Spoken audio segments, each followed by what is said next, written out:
Hello, my name is Andrew Francis, and today I'm going to be delving in on how to view the source code for my favorite website, well, one of them, PCPartPicker, on the Google Chrome web browser. The simplest way on how I know how to do it is just one simple keystroke, and that is to push F12. Wow, I just made myself look like a fool. I don't even have the window selected. F12. And this brings me to the source. And I haven't really messed with like making code or altering code, but I have seen this and actually have navigated through it to have a troubleshoot issue with downloading an ISO file. So when I was looking through this, it was still very alien to me, especially when you hover over these lines. It highlights the different part of the web page that is displayed. Obviously, this seems to highlight the whole thing, and there's these different drop boxes. However, I still don't exactly know what it is. I know that this right here, I believe, is supposed to end the line of code. That's what at least it looks like from what I've read from our textbook. And when I was looking through this, I was trying to see if I could like find the highlighted area of these individual links to see if how they were embedded into the source code of the web page, and I could not find it, at least directly in the web browser, so I assume that it is something with possibly like a JavaScript that is directed to in the server that this web page is on.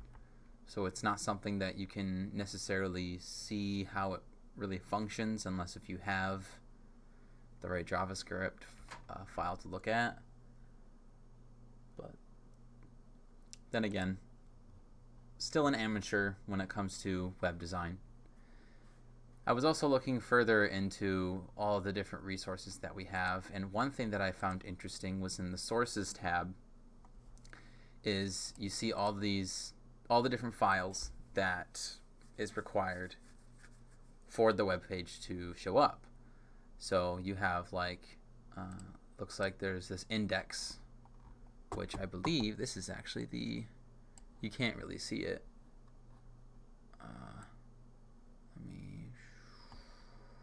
There we go. So this is like the index. Boom. So this is all of the metadata put into this. Is everything like, wow. Whoa.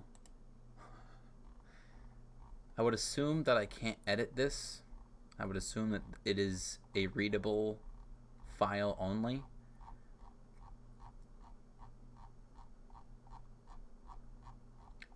So I was just looking at this, but they also have these tabs where I believe, yeah, so there's tabs here, and this is the part that I found that I thought was the most interesting, was being able to see all of the images that are put on here. So these are the different domains to select.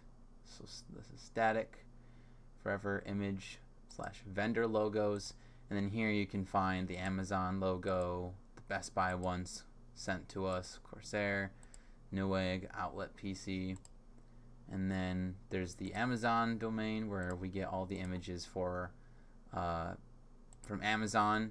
So I thought it was just interesting, like this right here is this image right here that is from under Amazon. Now, one thing that I didn't really look into that I think would be kind of interesting is if like Amazon actually provided this image and not PCPartPicker. I would assume it would be PCPartPicker that got this, and they just labeled the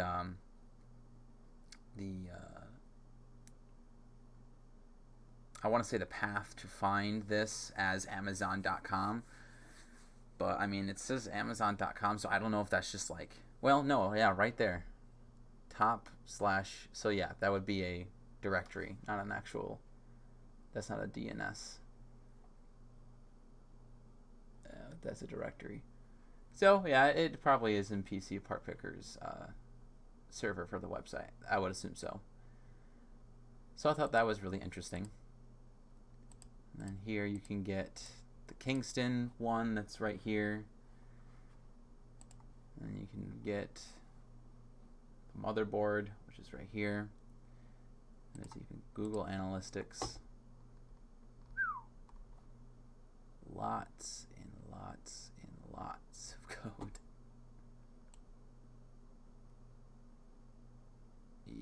Wow. That is a long line of text. I wonder if it's like, I wonder why they make these lines of code so long. Like, can't you just like break them off to make it more simplistic, or is it easier for them? I mean, that's kind of looks like that's what they did here, but I don't know. I'm just an amateur when it comes to coding in general, so maybe there is a benefit to making a line of code stretch 500 miles.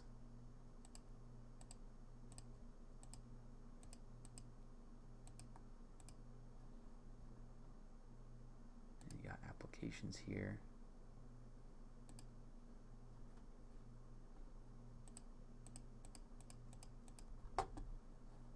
One thing that I had known what to do that I looked at, that I haven't looked at, is going here, more tools, and then I believe it's remote devices. Yeah, going down here. Maybe it's not. I thought I found it on here.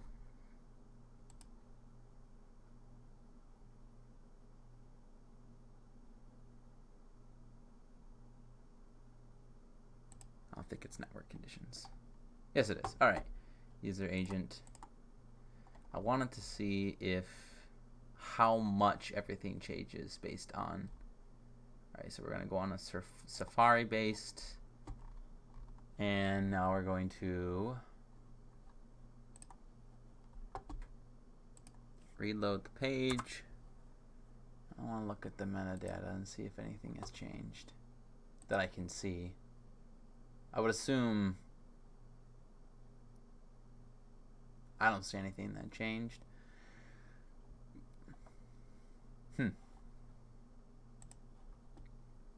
I'll go back here and change it back. Conditions. We'll change it back to the default Chrome Windows.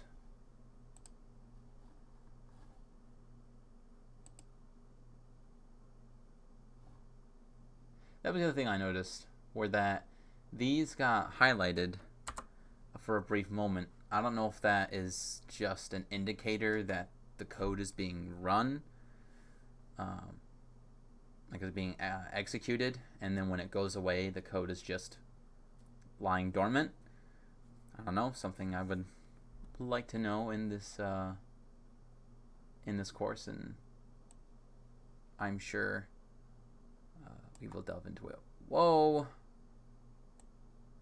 Messing up my graphics card is having a fit. Alright, so those were the observations that I had with looking at the source code onto PCPartPicker on Google Chrome. And this right here has got me excited to delve deeper into how websites are made and how they are managed.